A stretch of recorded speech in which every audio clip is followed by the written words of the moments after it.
بسم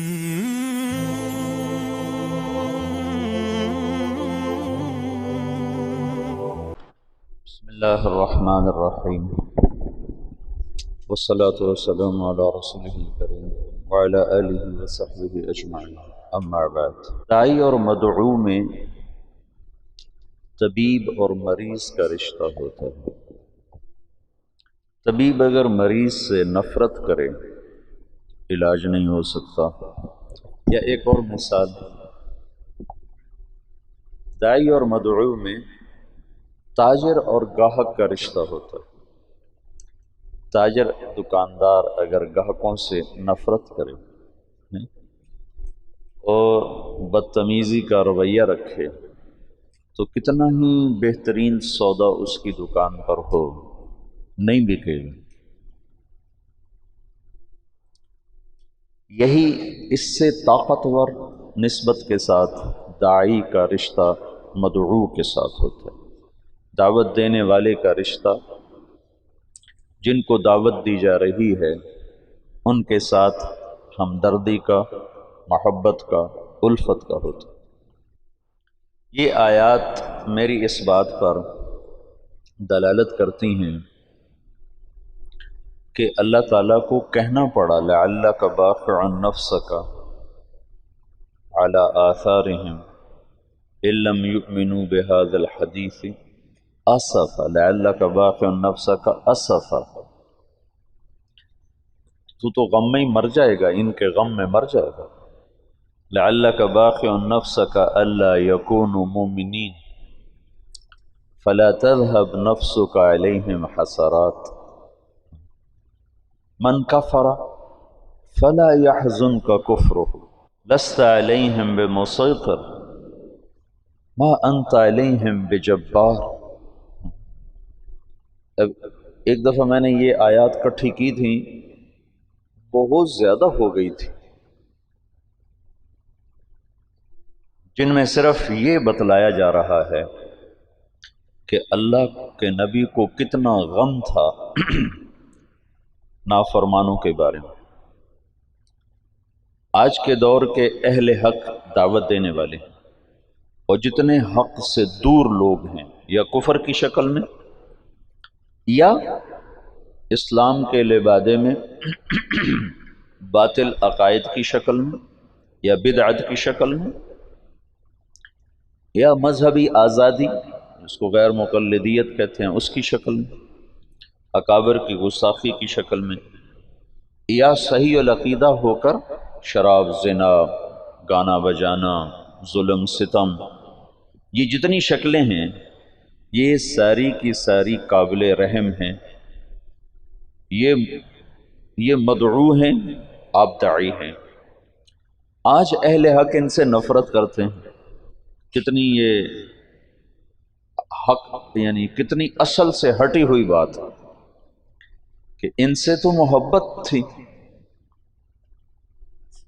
ایک آدمی کفر پہ مر جاتا تو ہمیشہ جہنم میں چلا گیا، ایک آدمی صحابہ کو برا بھلا کہتے ہوئے مر جاتا تو جہنم میں چلا گیا، ایک آدمی قبروں کو سجدے کرتا ہوا مر جاتا تو جہنم میں چلا گیا، ایک آدمی اکابر امت کی گستاخی کرتا ہوا چلا جاتا ہے تو وہ پکڑا گیا، ایک آدمی شراب، زنا میں مبتلا ہو کے مر جاتا ہے تو وہ پکڑا گیا، نمازیں چھوڑ کے مر جاتا ہے، روزے چھوڑ کے مر جاتا ہے تو گرفتار ہو گیا قانون کے مطابق۔ باقی اللہ جس کو چاہے معاف کرتا، یغفر ما دون ذلک لمن یشاء۔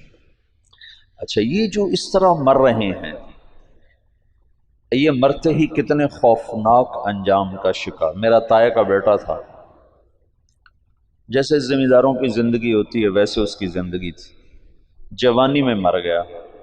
میں نے خواب میں دیکھا، خواب میں میت جو کہتا ہے صحیح کہتا ہے۔ میں نے کہا کیا حال ہے؟ کہنے لگا آگ کے تندور میں پڑا ہوا ہوں، آگ کے تندور میں پڑا ہوا۔ ساری زندگی اس کی غفلت میں گزری، ظلم و ستم نہیں تھا، بہت ہمدرد، بہت رحم دل، غریب پرور، رعایا پرور، بس ذاتی کمیاں بے شمار بہت زیادہ تھی۔ فرائض میں بے انتہا غفلت اور شہوات میں استطالہ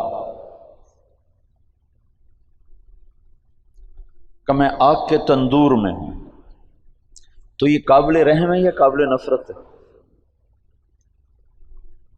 آج کے مناظرانہ ذہن نے تمہیں دعوت کے غم سے ہٹا کر نفرت کے کانٹوں میں الجھا دیا ہے۔ مناظرانہ ذہن کا یہ کم سے کم نقصان ہے، زیادہ تو اس سے یہ کم سے کم نقصان ہے کہ جن سے نفرت، جن سے محبت کرنی تھی ان سے نفرت شروع کرتے۔ تعالوا الى کلمۃ سواء بیننا وبینکم الا نعبد الا اللہ، یہ آیت تمہیں کیا اصول بتا رہی کہ جن چیزوں میں تم مشترک ہو ان کو مضمون دعوت بناؤ۔ رفع یدین کو مضمون دعوت نہ بناؤ، نماز کو مضمون دعوت بناؤ۔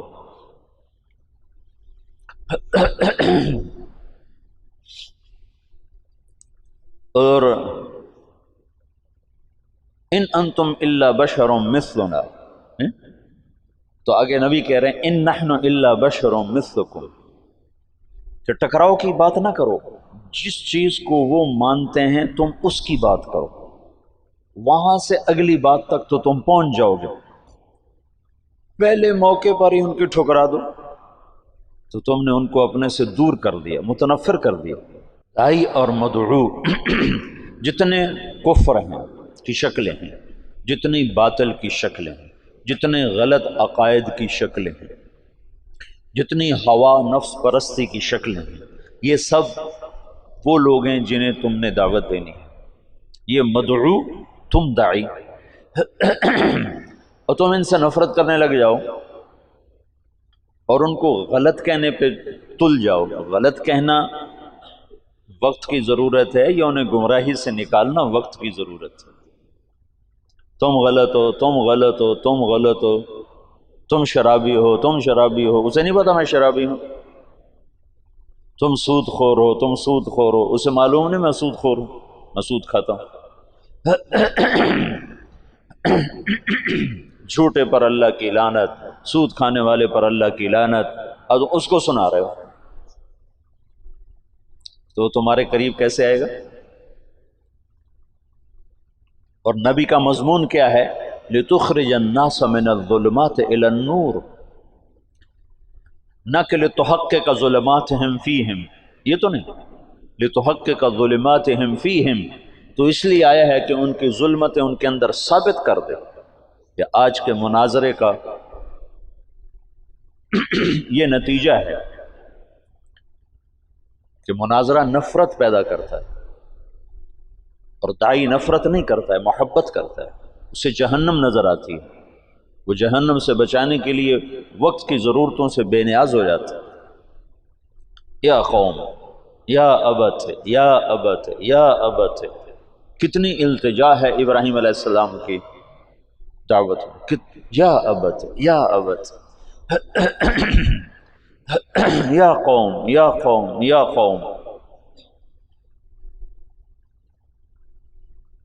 یا معشر قریش، یا معشر قریش۔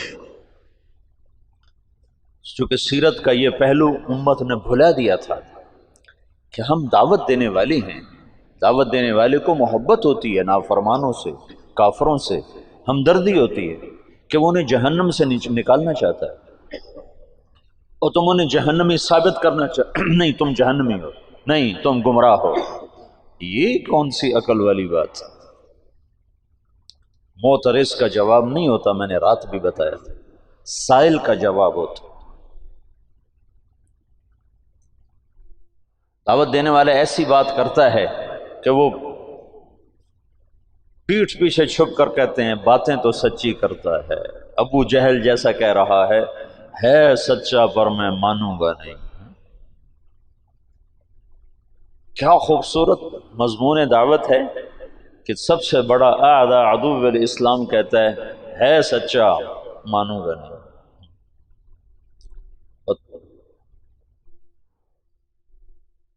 محکم بن طفیل مسلمہ کذاب کا سالار کہنے لگا واللہ انک لکذاب، مسلمہ سے کہنے لگا واللہ انک لکذاب ولیکن کذاب ربیع احب الی من صدوق مضر.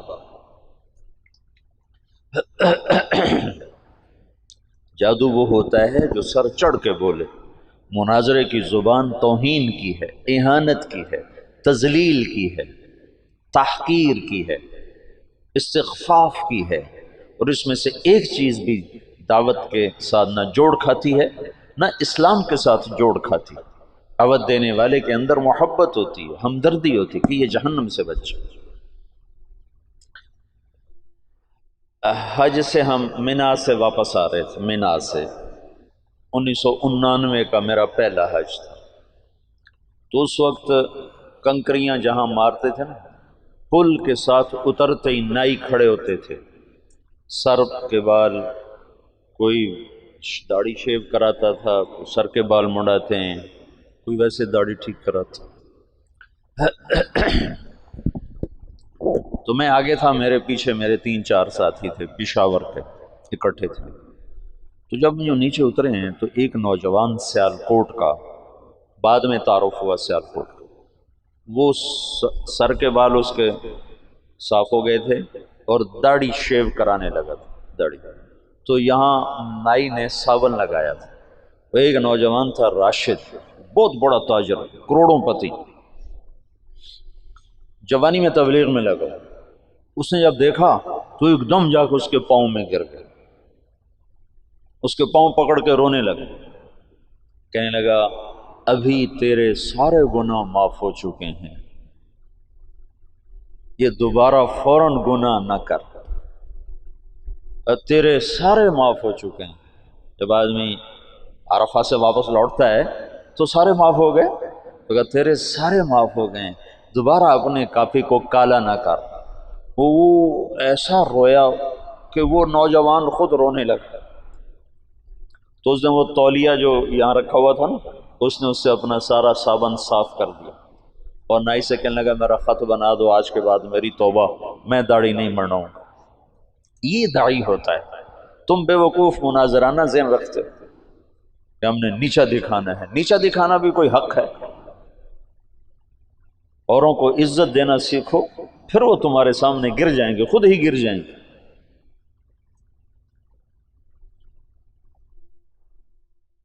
دعوت دینے والے کے اندر سراسر ہمدردی ہوتی. یہ جو کیا کریں، طرز تعلیم ایسا ہے کہ طبیعت مناظرانہ بن جاتی ہے، حسن اخلاق. میں تو کھپتا رہتا ہوں کہ تمہیں یہ پہلو تمہارے سامنے لانے کی کوشش کرتا رہتا ہوں. جو تم میں سنے گا کرے گا، انشاءاللہ اس کا نفع اٹھائے گا. جو نہیں کرے گا، دنیا بھری پڑی ہے کانٹوں سے، ایک کانٹے کا اور اضافہ ہو جائے گا.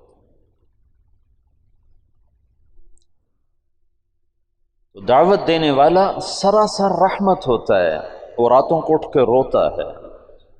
ڈاکٹر سعید رانا، کینسر کا اسپیشلسٹ، اس کو سعودی عرب حکومت نے اس کی اس ڈگری پر سعودیہ کی شہریت دی ہے، پاسپورٹ دیا ہے. ایسا قابل آدمی. ویسے تو سعودیہ والے بڑے متکبر ہیں، انا سعودی انا سعودی، وہ اجمیوں کو تو تھوکتے نہیں، لیکن اس کے پاس اپنے فن کا ایسا علم تھا کہ انہوں نے اس کو سعودیہ کا پاسپورٹ دیا، سعودی شہری بنایا. یہ گوجرے کا ہے.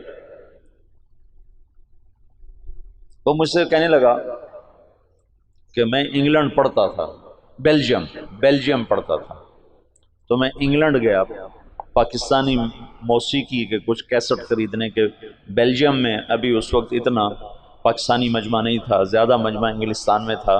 تو کہنے لگا میں لندن گیا پاکستانی گانے خریدنے کے لیے. تو وہاں ایک جماعت سے میری ملاقات ہو گئی. انہوں نے مجھ سے 2-4 باتیں کی، مجھے بڑی اچھی لگیں، تو میں نے وہ دن ان کے ساتھ گزارا.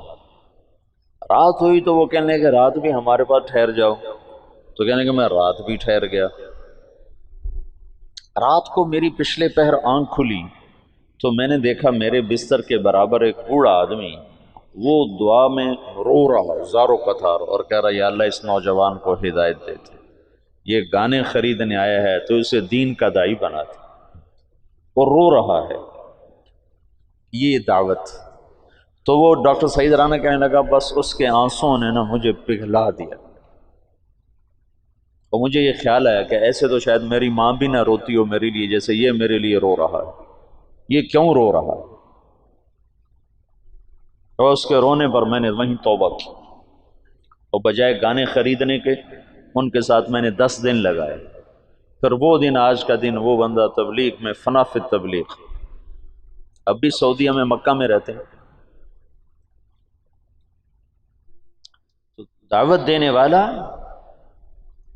مدعو کے لیے غصے میں نہیں ہوتا، نفرت میں نہیں ہوتا، انتقام میں نہیں ہوتا، اسے عزت دیتا ہے، اس کو حقیر نہیں سمجھتا، اس کو گھٹیا نہیں سمجھتا، اس کو نیچے گرانے کے لیے جملے اور دلائل نہیں لاتا، بلکہ اس کو عزت دیتا ہے، اسے قریب کرنے کے لیے خود بچھ جاتا ہے۔ یہ دعوت سارے فتنوں کا توڑ ہے۔ میں سوچ رہا تھا کہ دعوت کیسے سارے فتنوں کا توڑ بنتی ہے۔ ایسے آج تمہارے پاس آنے سے پہلے نا تو مجھے خیال ہے جیسے روح جسم کے تمام حصوں کی زندگی کا سبب بن جاتی ہے۔ ہاتھ کے لیے کوئی الگ طاقت نہیں چاہیے، پاؤں کے لیے، آنکھوں کے لیے، دل کے لیے، دماغ کے لیے، کانوں کے لیے، سر کے لیے، بالوں کے لیے، زبان کے لیے، ہونٹوں کے لیے، دانتوں کے لیے، کمر کے لیے، مہروں کے لیے، پٹھوں کے لیے، پھیپھڑوں کے لیے، خون کے لیے۔ ایک ہی طاقت ہے جس کا نام ہے روح۔ جب وہ اترتی ہے تو جسم کے تمام شعبے زندہ ہو جاتے ہیں، تمام شعبے، ہر شعبے کو زندہ کرنے کے لیے کوئی الگ نہیں ہے۔ پھر آگے اس کو باقی رکھنے کے لیے ہاتھ کو کی طاقت کو باقی رکھنے کے لیے الگ ایکسرسائز ہے، پاؤں کی طاقت کو باہر رکھنے کے لیے الگ ایکسرسائز ہے، کمر کی طاقت کو باہر رکھنے کے لیے الگ ایکسرسائز ہے، لیکن صرف روح اکیلی جسم کے تمام شعبوں کو جیسے زندہ کر دیتی ہے، ایسے ہی دعوت اللہ دین کے زندگی کے تمام شعبوں کو تنہا زندہ کر دیتے۔ پھر ان کو باقی رکھنے کے لیے آگے محنتیں ہیں، لیکن زندگانی کے لیے اکیلی دعوت کافی۔ اور یہ عیسیٰ علیہ السلام تک ہوتا چلا آیا کہ دائی اکیلا ہوتا تھا اور کوئی ہاتھ میں تلوار نہیں، طاقت نہیں۔ اول من قاتل فی سبیل اللہ یوشع، پہلا شخص، پہلا نبی جس نے قتال کیا وہ یوشع علیہ السلام۔ موسیٰ علیہ السلام تک کسی نبی نے تلوار نہیں اٹھائی، بغیر تلوار کے اللہ تعالیٰ اہل باطل کو صفایا کر دیتا تھا۔ اور فرعون جیسا طاقتور آدمی جو کہتا ہے انا ربکم الاعلی، میں سب سے بڑا رب ہوں، میں سب سے بڑا رب ہوں،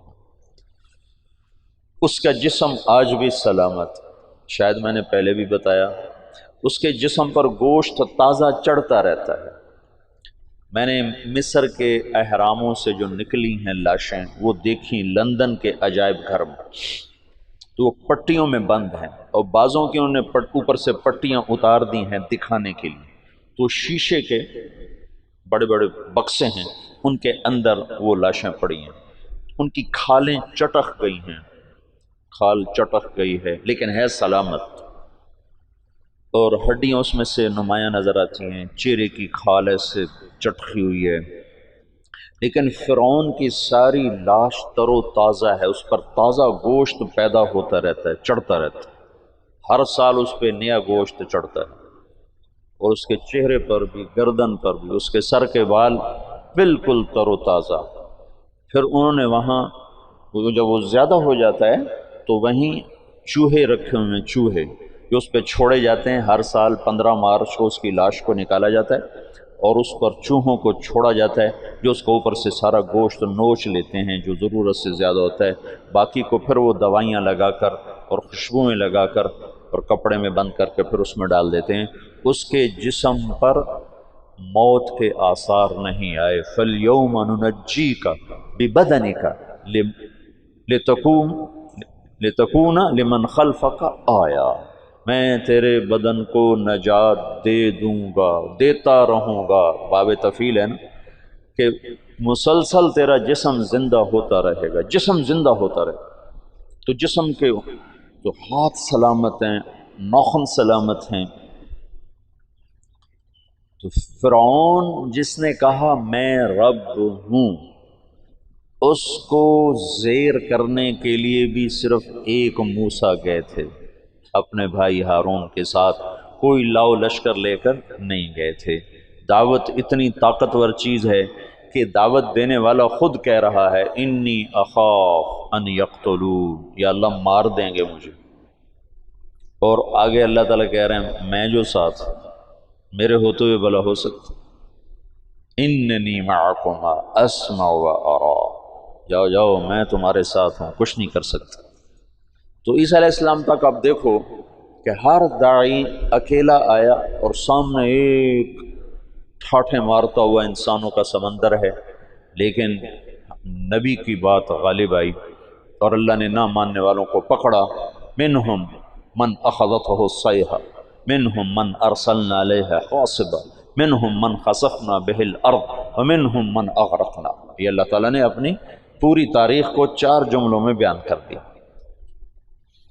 کہ دعوت کے مقابلے میں باطل جتنی بڑی شکل میں آیا ٹوٹ گیا، لیکن موسیٰ علیہ السلام پر جب تورات اتری تو اللہ کا جو غیبی نظام تھا اچانک پورے باطل کی پکڑ کا وہ اللہ نے اٹھا دیا اور اہل ایمان کو سامنے کھڑا کر دیا۔ موسیٰ علیہ السلام تلوار اٹھا رہے ہیں، داؤد علیہ السلام تلوار اٹھا رہے ہیں، رسول اللہ صلی اللہ تعالی وسلم کی برکت سے آپ سارے عالم کے لیے رحمت بن کر آئے، سارے انسانوں کے لیے رحمت بن کر آئے، تو اللہ نے مسخ ہونا اٹھا دیا، بندر بن جاؤ، خنزیر بن جاؤ، پہلے اللہ نے بنا دیے۔ انزل علینا مائدۃ من السماء، اللہم ربنا انزل علینا مائدۃ من السماء، آسمان سے دسترخوان اتارنے کی عیسیٰ علیہ السلام کی قوم نے شرط رکھی، اللہ نے دسترخوان اتارا، جب وہ نہیں مانے تو اللہ نے کھڑے کھڑے خنزیر بنا دیا، اور مچھلی کھانے پر سوتو سوتو کو بندر بنا دیا۔ جب ہمارے نبی تشریف لائے تو اللہ تعالیٰ نے بندر بنانا، خنزیر بنانا، آپ کی برکت سے یہ اس کو اٹھا دیا، تلوار بیچ میں آ کے۔ اسلم تسلم۔ تو کرنے اول میں چونکہ اللہ نے مسلمانوں کو طاقت دے دی تو بہت سے لوگ کہتے ہیں اسلام تلوار سے پھیلا، حالانکہ اسلام دعوت سے پھیلا ہے، ہر دور میں دعوت سے اور اخلاق داعی، 2 چیزیں ہیں جنہوں نے اسلام کو پھیلایا ہے، ایک دعوت دینے والوں کے اخلاق اور ایک ایمان کی دعوت۔ لیکن ایک نمونہ 7ویں صدی میں اللہ تعالیٰ نے خالصتاً دعوت کے ذریعے سے دنیا کی سب سے بڑی سیاسی طاقت کو زیر کیا، یہ اللہ نے دکھایا تاکہ آنے والی نسلوں میں بطور حجت کے ایک داستان باقی رہے کہ اگر امت دعوت دینے کو اپنا وظیفہ بنا لے تو بڑے سے بڑا باطل ٹوٹ سکتا ہے، مقابلے سے نہیں ہوگا، مقابلے سے نہیں ہوگا، مناظرے سے نہیں ہوگا، ضد پیدا ہو جائے، بغض پیدا ہو جائے، جب بغض پیدا ہوتا ہے پھر انکار کی صلاحیت، پھر اقرار اور ماننے کی صلاحیت ختم ہو جاتی ہے، اور ہمیشہ مناظروں سے اور جواب در جواب سے اور رد الجواب سے بغض کی کیفیت پیدا ہوتی ہے اور نفرت کی کیفیت پیدا ہوتی ہے۔ تم ہارنا سیکھو، ہارنا، جی آپ جیت گئے میں ہار گیا، تو تمہیں کوئی ہرا نہیں سکتا۔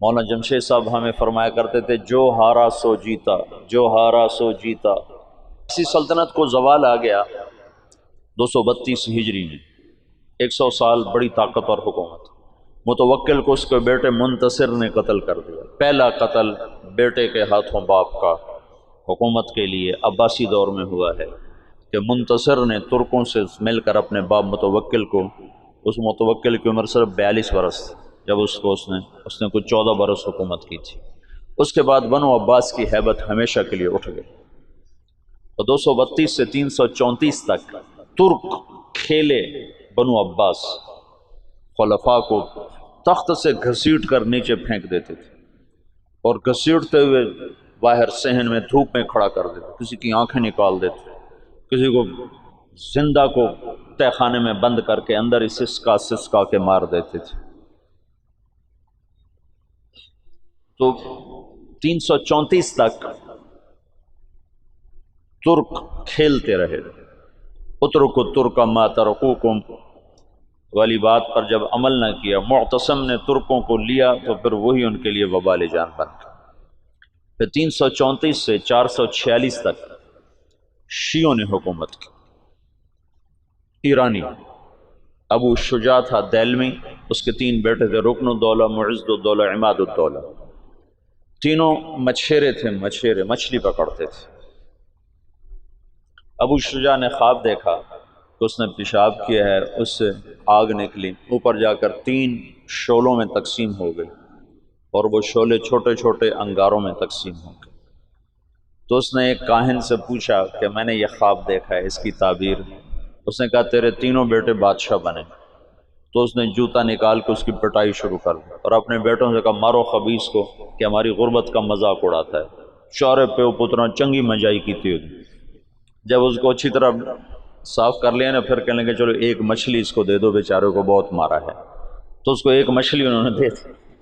20 سال بعد یہ 3 بیٹے بادشاہ بن چکے تھے، اور 25 برس میں پوری اسلامی سلطنت ان کے نیچے آ چکی تھی، اور ساری اسلامی سلطنت پر شیعہ قابض تھے۔ مصر اور تمہارے استاد کا دیش شمالی افریقہ سارا یہ اسماعیلی شیعہ، اور شام، عراق، صرف یہ ہندوستان بچا ہوا تھا۔ ہندوستان، یہاں ہندوستان میں اس وقت اسلامی سلطنت کا ایسا قیام بھی نہیں تھا۔ سندھ میں تھی اسلامی سلطنت، اس میں 12 شیعہ۔ 446 میں سلجوق کھڑے ہوئے، طغرل بیگ کے ذریعے سے اللہ تعالیٰ نے تمام شیعہ کا اخراج کیا، اور اہل السنت والجماعت کا اقتدار قائم ہوا 590 تک۔ 590 تک، 446 سے 590۔ ملک شاہ کے مرنے پر زوال آ گیا سلجوقیوں کو۔ سلجوقوں نے بڑی خدمت کی ہے اسلام کی، لیکن بعد میں آپس کی لڑائیوں نے انہیں تباہ و برباد کر دیا۔ تو علپ ارسلان تھا ملک شاہ کا والد، بڑے عبرت کا قصہ اس لیے سنا ہے، ملک شاہ کا والد تھا۔ تو وہ جا رہا تھا چین فتح کرنے، چین۔ تو راستے میں ایک اس کا قلعہ تھا، اس کے جو قلعے کا جو منتظم ناظم اعلیٰ تھا اس کو بلوایا، اس نے کوئی گستاخی کر دی، تو علپ ارسلان کو غصہ آیا اور اس نے اس کے قتل کا حکم دی۔ تو وہ آگے کہنے لگا ارے مخنث، میں ایسے ہی قتل کر دیا جاؤں گا؟ تو علپ ارسلان کو اور غصہ چڑھا، تو اس نے جلاد کو ہٹا دیا اور خود تیر کمان اٹھا کے اس کو تیر مارا، ایسے سامنے کھڑا ہوگا۔ تقدیر اللہ کی غالب تھی۔ علپ ارسلان اس وقت تمام ترکوں میں سب سے نشانے باز تیر انداز شمار ہوتا تھا تمام، اور اس سامنے کھڑے پر تیر خطا چلا گیا۔ تو اس کو غصہ چڑھا، اس نے اپنا تلوار نکالی اور آگے بڑھا خود قتل کرنے کے لیے۔ تو اپنے ہی جو اس نے شاہی عبا ہوتی ہے اس میں اس کا پاؤں اٹک گیا، تو اس سے وہ گر کے اس کے سامنے جا پڑا، تو اس نے وہاں سے چھلانگ لگا، خنجر نکال کر سیدھا اس کے دل میں اتار دیا۔ بعد میں وہ تو قتل ہو گیا، تو اس کو اٹھا کے بستر پہ ڈالا گیا۔ تو اس نے وصیت کی کہ میرے بعد میرا بیٹا ملک شاہ بادشاہ ہوگا، اور نظام الملک اس کا وزیر ہوگا، اور اس کی ساری تدبیر وہ دیکھے گا جب تک یہ بالغ نہیں ہوتا۔ پھر اس نے کہا میں تمہیں آج ایک بات بتاتا ہوں، میں ایک بڑے شیخ کی خدمت میں گیا تھا، میں نے ان سے کہا تھا مجھے کچھ نصیحت کرو، تو انہوں نے مجھے فرمایا تھا کبھی بھی عجب میں مبتلا نہ ہو، اور کبھی دشمن کو کمزور نہ سمجھنا۔ کہ یہ 2 باتیں مجھے کہی، دشمن کو کمزور نہ سمجھنا، عجب میں مبتلا نہ ہو۔ کہ کل شام کو میں ٹیلے پر کھڑا ہوا، اپنے لشکر کو دیکھ رہا تھا، تو میری جی میں آ رہا تھا پوری دنیا میں مجھ سے بڑا بادشاہ کوئی اور یہ بات ٹھیک تھی، فعلاً ٹھیک تھی، پوری دنیا میں مجھ سے بڑا بادشاہ کوئی۔ اللہ تعالیٰ نے مجھے دکھایا کہ تجھ سے بڑا اللہ ہے، اللہ ہے۔ اور اس قلعے کے ناظم کو میں نے حقیر چیونٹی کی طرح سمجھا، اور خود اس کو اٹھ کے مارنے کو دوڑا، تو اللہ نے مجھے اسی کے ہاتھوں مروا کے دکھا دیا کہ طاقت اللہ کے ہاتھ، تو میں نے اسے حقیر جانا، ادھر میں عجب میں مبتلا ہوا۔ تو بادشاہی کا عجب تھوڑا ہوتا ہے اور لکھنے پڑھنے کا عجب اس سے زیادہ ہوتا ہے۔ 590 سے 656 تک پھر کسی کا ہاتھ نہیں ہے بنو عباس پر، ایسے ہی روتے دھوتے۔ تو چنگیز خان اٹھا ہے کہ 610 میں، اور اس نے تباہی کا ایک ایسا ریلا اس کے ساتھ تھا، ہر چیز کو خس و خاشاک کی طرح بہا کر لے گی۔ 664 میں وہ مرا ہے، اس وقت اس کی عمر 73 برس تھی، 73 سال 4 مہینے۔ اس نے کوئی 25 برس حکومت کی، اور اس نے چنگیزی سلطنت کو ناقابل تسخیر بنا دیا۔ یہ دنیا کا واحد جرنیل ہے، رات بھی بتایا تھا، جس نے شخصی طور پر تنہا سب سے زیادہ فتوحات کی ہیں، اور اس کا کوئی علم عطائی تھا جنگوں کے بارے میں، ملک گیری کے بارے میں، جہاں گیری کے بارے میں اس کا علم عجب تھا۔ اس کی برق رفتاری، اس کی ذہن کی تیزی کمال درجے کی تھی۔ قبائل کو ایسے اس نے جوڑ دیا تھا، سب ایک جھنڈے تلے مختلف قبائل جمع ہو گئے تھے، اور دنیا کی ناقابل تسخیر طاقت بنے۔ اور قراقرم صحرائے گوبی میں منگولیا کے پاس ایک بڑا شہر اس نے بنایا، دارالحکومت، جو ساری دنیا کا سب سے بڑا دارالحکومت، اور ان کا بڑا نشانہ مسلمان تھے۔ مسلمان کہ مسلمانوں سے زیادتی ہوئی تھی، جس کے بدلے میں چنگیز خان نے ان پر حملہ کیا تھا۔ چنگیز خان کے مرنے پر اس کی سلطنت، اس کے 4 بیٹے تھے۔ بڑا جوجی تھا، جوجی کے بارے میں اسے شک تھا کہ یہ میرا بیٹا نہیں، کہ اس کی جب یہ چھوٹا سردار تھا تو اس نے بڑی شکستیں کھائیں، حتیٰ کہ اس کی بیوی اغوا ہو گئی۔ جب وہ واپس آئی تو حاملہ تھی، لیکن اس نے بورتائی خاتون اس کا نام تھا، اس نے ہمیشہ اس کو عزت دی اور اس بیٹے کو اپنا ہی بیٹا سمجھا، اس کا نام جوجی۔ 3 بیٹے اس کے سامنے پیدا ہوئے، اغدائی اور چغتائی اور طولوئی۔ تو اس نے اغدائی کو اپنا جانشین بنایا، اور جوجی کو روس کی سلطنت دی، روس کی، اور چغتائی کو اس نے منگولیا کی طرف کا اور چین کی طرف کا علاقہ دیا، اور جو طولوئی تھا اس کو یہ نیچے آذربائیجان سے نیچے ایران اور یہ شام، یہ علاقے اس نے 4 حصوں میں اس نے اپنی سلطنت کو تقسیم کیا، اور اغدائی کو سب سے بڑا سردار بنایا۔ اغدائی کے دور میں فتوحات کا رخ مسلمانوں سے ہٹ کے یورپ کی طرف چلا گیا، تو ان کا ایک سالار تھا سبدائی بہادر سبدائی، وہ پولینڈ تک پہنچا، پولینڈ تک، لیکن اس میں کوئی ایسی سلطنتیں تھیں نہیں، ایسی چرواہے سے بیچارے غریب لوگ، تو وہ پولینڈ تک اس نے چنگیزی سلطنت کو پھیلا دیا۔ اب یہ وہ ہاتھی ہے جس کے سامنے ساری دنیا کے بادشاہ چیونٹی اور چوہے کی طرح، انہیں میدان جنگ میں ہرانے کی کوئی شکل نہیں۔ تو اسلام کی شکل یوں تھا کہ اب بجھا اب بجھا اب بجھا، لیکن اللہ نے دین کو باقی رکھنا ہے تو انسانوں کو بھی باقی رکھنا ہے جو مسلمان کہلائیں۔ جب اغدائی مرا ہے تو اس کا بیٹا تھا قیوق، وہ حکمران بنا، وہ بہت رحم دل تھا، اس نے جنگیں روک دیں اور مسلمانوں کو اپنی سلطنت میں شامل کیا، تو اس کی وجہ سے ساری تاتاری سلطنتوں میں مسلمانوں کے بارے میں نرم گوشہ پیدا ہو۔ اب نامعلوم تاریخ کے گمنام سپاہی ہیں جو اتنے غیر معلوم ہیں، اتنے نامعلوم ہیں کہ کسی تاریخ میں ان کا نام تک درج نہیں، ان کی جگہ درج نہیں، جنہوں نے تاتاریوں کو دعوت دینا شروع کی۔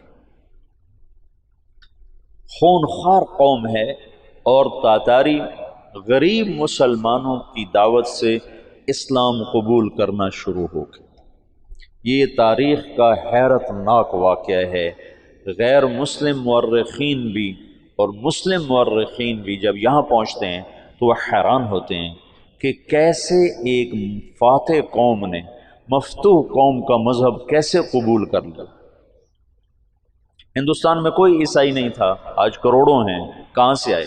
انگریزوں نے دعوت۔ اندلس سے سارے مسلمان مٹ گئے، سب عیسائی ہو گئے، کیسے؟ طاقت عیسائیوں کے ہاتھ میں تھی۔ تو یہ ایک عجب واقعہ ہو رہا ہے کہ طاقت جن کے ہاتھ میں ہے وہ اسلام کے سب سے بڑے دشمن ہیں، اور اسلام اور مسلمان ان کے لیے سب سے مبغوض چیز ہے، اور پھر وہ انہی کا کلمہ پڑھتے جا رہے ہیں۔ یہ 7ویں صدی میں ہو چکا ہے۔ آج کا چنگیز کسی اور شکل میں ہے، کسی اور نام کے ساتھ ہے، آج کا ہلاکو کسی اور شکل میں ہے، کسی اور نام کے ساتھ ہے، لیکن آج بھی وہی ہوگا جو 7ویں صدی میں ہو چکا ہے۔ ہم ان کو سیاسی میدان میں، جنگی میدان میں شکست نہیں دے سکتے۔ تو وہ سائنس ٹیکنالوجی میں وہاں پہنچ چکے ہیں جہاں ہم اور جنم لے کر بھی نہیں پہنچ سکتے، لیکن ایک راستہ ہمارے پاس پڑا ہے، ہم ان کو دعوت دیں۔ اس وقت فرانس میں اوسط 5 سے 6 گورے روزانہ مسلمان ہو رہے ہیں، اوسطاً 5 سے 6 گورے روزانہ مسلمان، اور فرانس یورپ میں سب سے زیادہ اسلام قبول کرنے والا ملک بن چکا ہے، اور اس کے بعد اٹلی سب سے زیادہ تیزی کے ساتھ اسلام میں آ رہا ہے، وہ پوری دنیا میں امریکہ میں سب سے زیادہ اسلام پھیل رہا ہے۔ دعوت ایسی چیز ہے جو چیونٹی سے ہاتھی کو مروا دیتی۔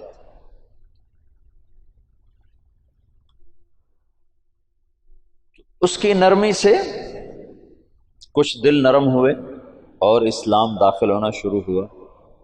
تو کویوک جب مرا ہے تو اس کا بعد طولوئی کے 4 بیٹے تھے، ایک قبلائی خان، ایک منگو خان، ایک بوکا خان اور ایک ہلاکو خان۔ تو اس وقت جوجی کا بیٹا ایباقا وہ سب سے بڑا سردار تھا تاتاریوں میں، تو انہوں نے مشورہ کیا کہ اب ہم کس کو اپنا خاقان بنائیں، تو ایباقا نے منگو خان کے بارے میں کہا کہ اس کو اپنا خاقان بناؤ۔ منگو اسلام دشمن تھا، اس کے دور میں بغداد تباہ ہوا ہے۔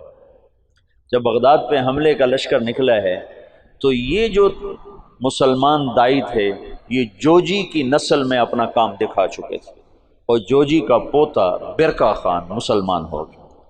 ان کی دعوت پر ایک وزیر مسلمان ہوا، وزیر کو جب موقع ملتا برکا خان کو اسلام کے فضائل سناتا، اس کو باتیں بڑی اچھی لگتی، پھر وہ پوچھتا تمہیں یہ باتیں کون بتاتا ہے، تو پھر وہ بڑے مناسب طریقے سے کہتا کہ یہ مسلمانوں کا دین ہے، یہ مسلمان بتاتے ہیں۔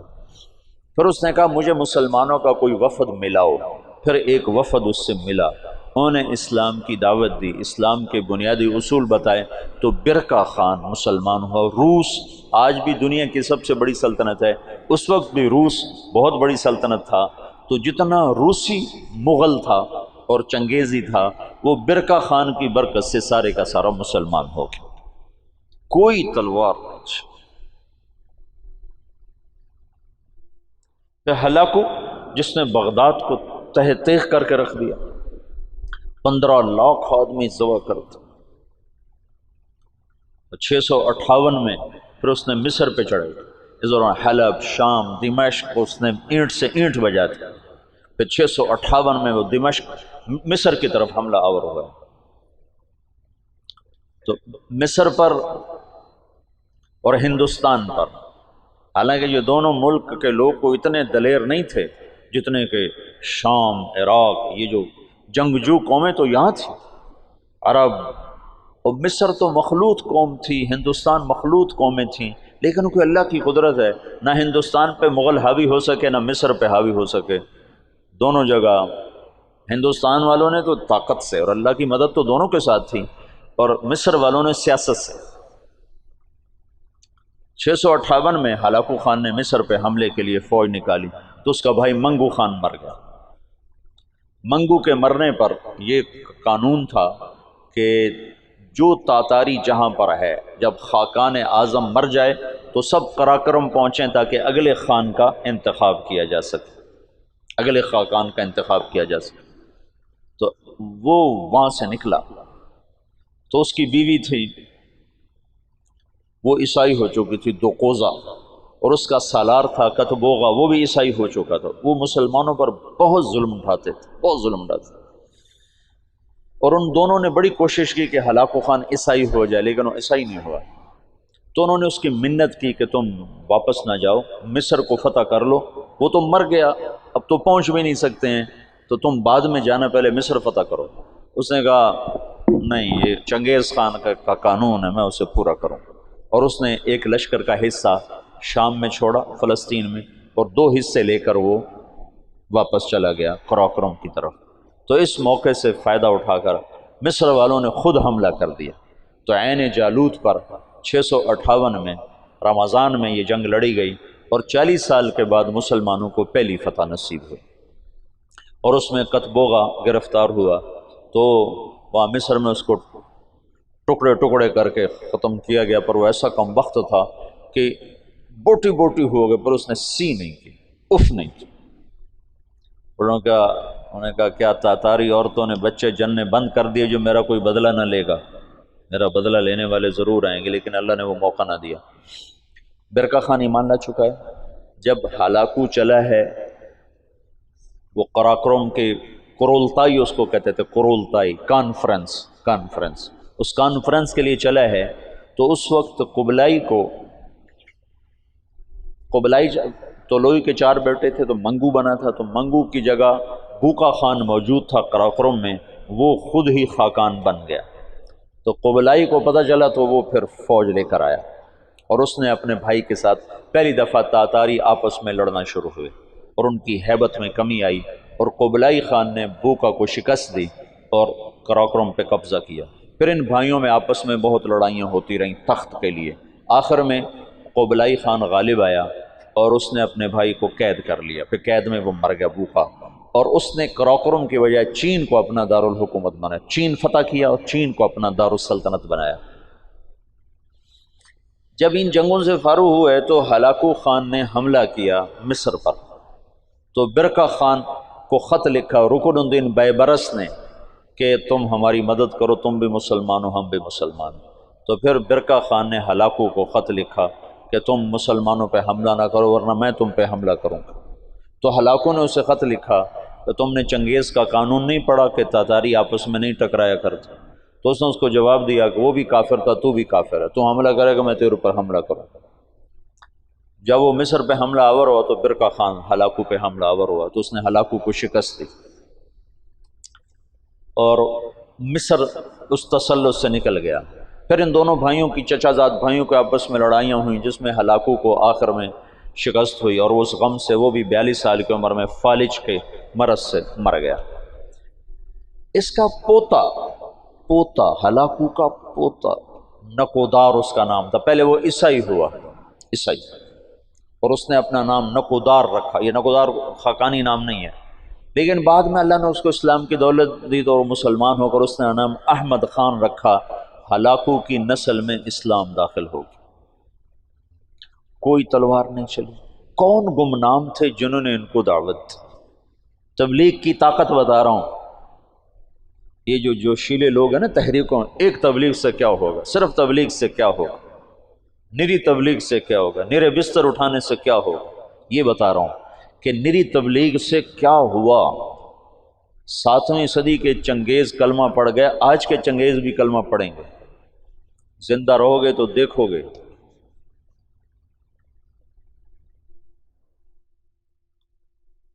پیچھے صرف ایک نسل قبلائی کی نسل چین نکل گئی، وہ محروم ہوئے اسلام سے، ورنہ باقی ساری نسل چنگیز چغتائی رہ گیا۔ چغتائی کا پڑپوتا تیمور تغلق، وہ جلال الدین رحمت اللہ علیہ کے ہاتھوں متاثر ہوا اسلام سے، اور ان کے بیٹے رشید الدین کے ہاتھوں اس نے کلمہ پڑھا۔ وہ اس وقت منگولیا کی طرف حکمران تھے۔ تو یہ آخری تاتاریوں کا قلعہ باقی تھا، تو اس میں ایک آدمی نے سراغ کیا، ایک آدمی رشید الدین، جلال الدین رشید الدین۔ تیمور تغلق شکار کو نکلا، تو آگے جلال الدین مل گئے راستے میں، تو ان مسلمانوں کی شکل ہو لیا تو پہچانا جاتا کہ یہ مسلمان مل گیا، آج تو میرا دن خراب گزرے گا۔ کہنے لگا تم سے تو ہمارا کتا ہی اچھا ہے۔ تو جلال الدین کہنے لگے ہاں واقعی اگر میں ایمان پہ نہ مروں تو تیرا کتا ہی اچھا ہے۔ تو تیمور کہنے لگا ایمان کیا ہوتا ہے؟ تو انہوں نے اس کو دعوت دی، اس کا ایسے دل پہ پڑی، کہنے لگا ابھی میں ولی عہد ہوں، جب بادشاہ بنوں نا تو مجھے ملنے آنا۔ ان کے ولی عہد بادشاہ بننے سے پہلے جلال الدین رحمۃ اللہ علیہ کا انتقال ہو گیا۔ انہوں نے اپنے بیٹے رشید الدین سے فرمایا کہ جب تو سنے تیمور بادشاہ بنا ہے تو جا کے اسے میرا پیغام دینا۔ یہ پہنچے اس کے بادشاہ بننے پر، تو اس تک رسائی نہیں ہو سکی، بڑی کوشش کی، کسی نے دربار میں جانے نہیں دیا۔ تو انہوں نے ایک دن کیا کیا، اس کے محل کے قریب جا کر، یہ سورج کی پوجا کرتے تھے، تو سورج نکلنے والا تھا تو انہوں زور سے اذان دی، تو تیمور کے کانوں میں آواز پڑی، عجب، ان کا یہ کون کیا کہہ رہا ہے، نہ آشنا آواز نہ آشنا کلمات کا، پکڑو اسے۔ تو پکڑ کے لایا گیا تو پتہ چلا کہ جو رشید الدین صاحب ہیں، جلال الدین کے بیٹے ہیں، انہوں نے دعوت دی، اس نے کلمہ پڑھا، اس نے اپنے وزراء کو بلایا کہ میں مسلمان ہو چکا ہوں، تم میرے ساتھ کلمہ پڑھو، وہ بھی مسلمان ہو۔ پھر اس نے اپنے سالار کو بلایا کہ میں مسلمان ہو چکا ہوں، تم بھی مسلمان ہو۔ اس نے کہا یہ میرے غلام سے لڑائی لڑے، کشتی کرے، اگر یہ اس کو گرا دے تو میں کلمہ پڑھ لوں گا۔ تو تیمور نے کہا تم دلائل سنو، تم کشتی کو اسلام کے ساتھ کیا جوڑتے ہو؟ انہوں نے کہا میں لڑائی کی دلیل جانتا ہوں، اس کے علاوہ کوئی دلیل جانتا نہیں۔ اس کے غلام کا نام تھا جراش، اور وہ کیا بلا تھی، وہ 5 سالہ اونٹ کو جو بیٹھا ہوتا تھا اس کو دونوں ہاتھوں پہ اٹھا کر یوں لے جاتا تھا۔ 5 سال کے اونٹ کو، تم سے یہ سلیپنگ بیگ نہیں اٹھائے جاتے 5 سالوں۔ اب اس کے ساتھ رشید الدین صاحب کیا لڑیں گے؟ تو انہوں نے کہا نہیں میں لڑوں گا انشاءاللہ، کشتی کروں گا کل اس کے ساتھ۔ اگلے دن سارا شہر اکٹھا ہو گیا، انہوں نے رات کو اللہ سے بات کر لی، جو تو نے ان کو ایمان دینا ہے تو مجھے جتا دے، نہیں دینا تو میں اس کے سامنے کچھ بھی نہیں۔ تو اگلے دن وہ بڑا اکڑتا ہوا اور ہنستا ہوا میدان میں اترا، جو گئی آگے ماڑکو سے وہ ہاتھی سا، تو جب دونوں آمنے سامنے ہوئے تو انہوں نے اس کے قریب جا کر ایک ہلکا سا اس کے سینے پر اللہ اکبر یوں ایک مکہ مارا، اللہ اکبر، تو وہ 4 کلابازیاں کھا کے زمین پہ گرا، دڑل دڑل دڑل دڑ بوجھا گرا۔ تو سارا مجمع حیران پریشان ہو گیا۔ تو اس کے سالار نے کہا مان گیا، اسلام میں طاقت ہے، اسلام میں طاقت ہے، کلمہ پڑھا دو۔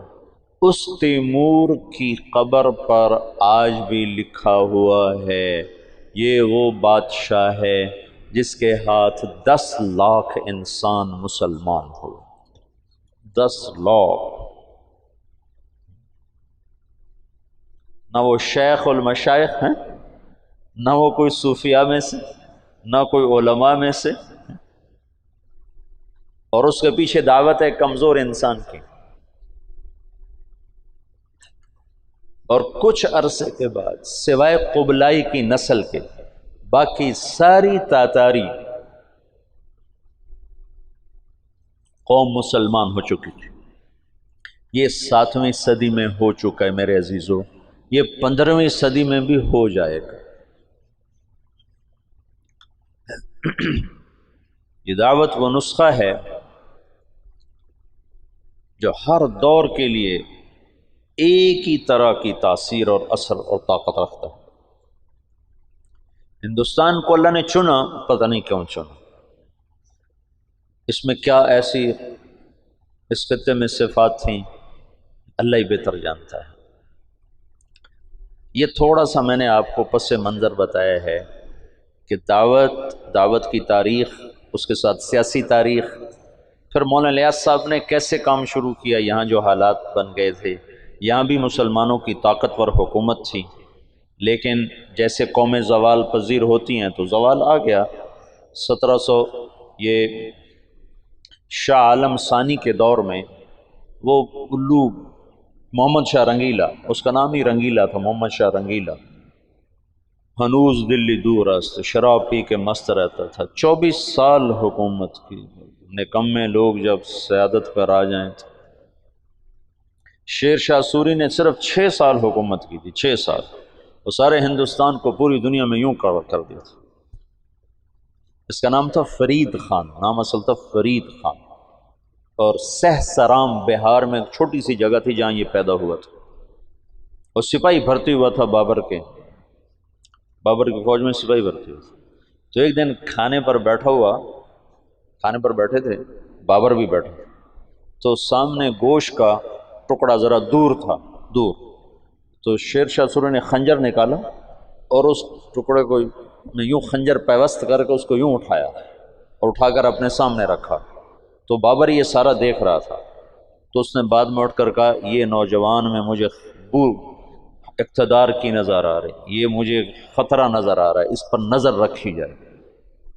صرف اتنی بات سے اس نے کہا اس پہ نظر رکھی جائے، اور وہ نظر کیا رکھتے، تقدیر اس کے حق میں آ چکی تھی، وہ اللہ تعالیٰ نے اس کو اقتدار دیا، حکومت صرف 6 سال کی حکومت میں اس نے ہندوستان کو پوری دنیا سے یوں اونچا کر دیا، اور یہ کم وقت 24 سال حکمران رہا، اور صبح شراب کا دور چلتا تھا اور شام تک چلتا تھا۔ شاہ عالم کے دور میں تو اس کو غلام قادر روہیلا نے اس کی آنکھیں نکال دی تھی، تو شاہ عالم کے دور میں انگریز لال قلعے میں داخل ہو گئے۔ 1757 میں پلاسی میں نواب سراج الدولہ کو شکست ہوئی، اور 1799 میں جو آخری امید تھی ٹیپو سلطان، اس کو سرنگا پٹم میں شکست ہوئی، میسور۔ یہ اس کا جو باپ تھا نا حیدر علی، یہ چنیوٹ کا تھا، چنیوٹ کے پاس ایک جگہ یہاں کا تھا، یہاں سے پھرتے پھراتے دکن پہنچا، وہاں سپاہی بھرتی ہوا، ہندو راجا کی فوج، سپاہی سے ترقی کر کے سالار بنا، سالار سے حاکم بنا، پھر اس کا بیٹا ٹیپو، دونوں بڑے اونچے لوگ تھے پر ان کی تقدیر ہار گئی تھی۔ تقدیر، میں وہ لندن میں گیا نا پچھلے سال، تو وہ سلطان ٹیپو کی وہ پڑی ہوئی ہے تلوار جس سے وہ آخری وقت لڑتے ہوئے شہید ہوا، اور اس کی ٹوپی جو سر پہ رکھا کرتا تھا، اور اس کی وہ عبا جس میں وہ خون کے چھینٹے اب بھی لگے ہوئے تھے، اور اس کا تخت جس پہ وہ بیٹھا کرتا تھا، اور تخت کے نیچے پاؤں رکھنے کی جو جگہ نا، پاؤں ایسے پاؤں، وہ ایک شیر کا سر تھا، اتنا بڑا سر، خالص سونے سے بنا ہوا، خالص، اور اس کی زبان ایسے باہر نکلی ہوئی، تو اس کے اوپر وہ پاؤں رکھ کے بیٹھا کرتا تھا، اور اس کو ایڈمبرا کا ایک سپاہی نے، وہ تو گولیاں لگ کے ختم تھے، مرے کو مارا تھا، مرے کو مارے شاہ مدار، تو وہ ایک ایڈمبرا کا سپاہی تھا، اس نے اس کو شہید کیا تھا۔ تو سارا ساز و سامان وہاں پڑا ہوا ہے اس کے عجائب گھر میں، دیکھا میں نے جا کے، اس کی شال بھی، اور اس کی ساری وہ کمان بھی، تیر بھی، ساروں نے ایک جگہ پر ایسے لگائے ہوئے ہیں۔ وہ آخری امید تھی مسلمانوں کو۔ 1799 میں وہ شہید ہوا ہے، تو جنرل ہیرس نے کہا ہندوستان ہمارا ہے۔ پھر 1834 میں لارڈ میکالے آیا پہلی دفعہ کہ یہاں کے مسلمانوں کو قابو کرنے کے لیے کیا پالیسی بنائی جائے اور تعلیمی نظام کیسے فٹ کیا جائے۔ پھر 1857 میں ایک آخری کوشش تھی جنگ آزادی کی، جو ایک ہلا گلا تھا، کوئی تدبیر نہیں تھی، اس لیے اس نے ناکامی ہونا تھا، لیکن اس میں مرزا الہی بخش اور نواب شجاع الدولہ اور نجف خان اور رجب علی خان، یہ سازشی مہرے تھے جو انگریزوں سے ساز باز کر کے انہیں دلی تک پہنچنے کا راستہ ہموار کیا۔ اس کے صلے میں ان کو جاگیریں ملیں، بہت کچھ ملا۔ جنرل بخت خان تھا جو راجپوت تھا، جویا خاندان سے تھا، بخت خان، وہ آخر دم تک لڑا، بہادر شاہ ظفر سے اس نے کہا میرے ساتھ نکل چلو، میں دوبارہ لشکر منظم کروں گا، لیکن تقدیر ہار جائے تو کوئی تدبیر کام نہیں آتی۔ بہادر شاہ ظفر کے 18 بیٹے تھے، جب انگریزوں نے دوبارہ قبضہ کیا تو 18 کو ذبح کر کے ان کے سر بڑے تھال میں سجا کر بہادر شاہ کو پیش کیے تھے۔ اس وقت اس کی عمر کوئی 83-84 سال تھی۔ اتنے بیٹوں کے کٹے سر دیکھنا تھال میں، پھر اس کو انہیں رنگون جلا وطن کر دیا، وہیں جلا وطنی میں اس کا انتقال ہوا۔ اس کی بیگم تھی وہ بھی وہیں مری۔ اوہ، عجب داستان ہے۔ تو اب سیاسی طور پر ابھرنے کے کوئی آثار نہیں تھے، سیاسی طور پر ابھرنے کے کوئی آثار نہیں تھے۔ اب یہاں سے مولانا الیاس کا دور شروع ہوتا ہے۔ یہ 3-4 دن میں نے تمہیں پچھلا سارا بتایا ہے۔ اب مولانا الیاس صاحب رحمۃ اللہ علیہ نے کیسے اللہ نے ان سے کام لیا، کیسے انہوں نے کام شروع کیا کہ آج تم اور میں اسی کے، یہ شیخ رمزی اسی وجہ سے بیٹھے ہیں۔ کہاں تیونس، کہاں فیصل آباد۔ اس شخص نے کیا محنت کی کہ جس سے یوں آفاق جڑتے چلے گئے۔ سیاسی پس منظر ایسا تھا کہ آج ختم اور آج ختم۔ انگریز نے کوشش کی یہاں عیسائیت کو پھیلایا جائے اور مسلمانوں کو اندلس کی طرح ختم کر دیا جائے، لیکن اللہ کا غیبی نظام حرکت میں آ چکا تھا۔ غالباً یہ وہ آخری کوشش ہے جو ہر کچے پکے گھر میں اسلام داخل ہوگا۔